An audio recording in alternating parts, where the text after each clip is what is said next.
दर्शकों, हर हर महादेव। आप सभी का स्वागत है। कैसे हैं आप सब? हम आशा करते हैं मित्रों आप सभी स्वस्थ और सुरक्षित होंगे। दर्शकों, आप सभी जानते हैं 4 मार्च दिन सोमवार को फाल्गुन मास की अष्टमी तिथि है। कृष्ण पक्ष की इस अष्टमी तिथि यानी कि 2024 की पहली सोमवार की अष्टमी है। इसके बाद 8 मार्च को मासिक शिवरात्रि है। यदि आप भी महादेव की असीम कृपा प्राप्त करना चाहते हैं, अपने जीवन की समस्त कामनाओं को पूर्ण करना चाहते हैं, तो आज के इस वीडियो को आप पूर्ण रूप से देखिएगा। और हमने इस वीडियो में जिस उपाय के बारे में आपको जानकारी दी है, उस उपाय को अपनाकर आप भी भोलेनाथ की कृपा पा सकती हैं। शिवरात्रि से पूर्व सोमवार की अष्टमी का बहुत अधिक महत्व होता है। पूजनीय पंडित जी ने अपने श्री शिव महापुराण कथा में विशेष रूप से सोमवार की अष्टमी का वर्णन कई बार किया है। सोमवार की अष्टमी का योग कई सालों में आता है और यह योग बहुत ही शुभ माना जाता है। इस योग पर किया गया उपाय कभी भी खाली नहीं जाता है। महादेव हमारी कामना को पूर्ण करते हैं। मात्र आपको यह छोटा सा उपाय कर लेना है।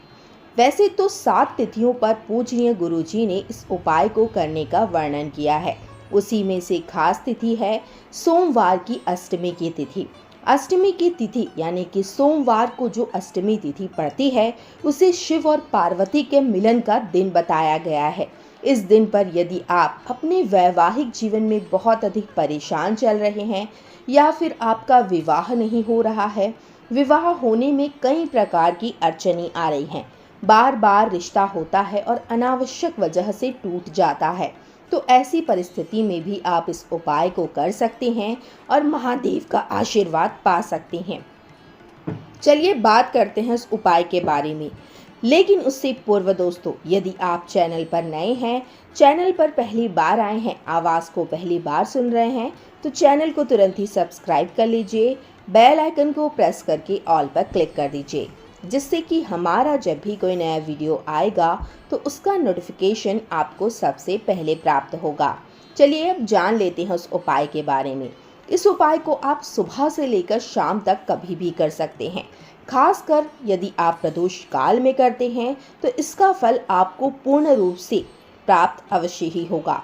इस उपाय को करने के लिए आपको 5 दीपकों की आवश्यकता होगी। जी हाँ, 5 दीपक आप चाहें तो आटे के तैयार कर लें या मिट्टी के दीपक भी आप ले सकते हैं। सभी दीपकों को लेने के बाद सभी दीपकों में आपको लंबी बाती लगानी है। ध्यान रखें, गोल बाती नहीं, यहाँ पर आपको सभी दीपकों में लंबी बाती लगानी है। शुद्ध देसी गाय के घी के आपको दीपक तैयार कर लेने हैं। सबसे पहला दीपक शाम के समय अपने घर के मंदिर में ही आपको प्रज्वलित करना है, अपने इष्ट देव और माँ लक्ष्मी के समक्ष में। दूसरा दीपक आपको अपने रसोई घर में प्रज्वलित करना है। पीने के पानी वाले स्थान के पास भी आप दीपक को जला सकते हैं, क्योंकि वहाँ पर पितरों का वास माना जाता है।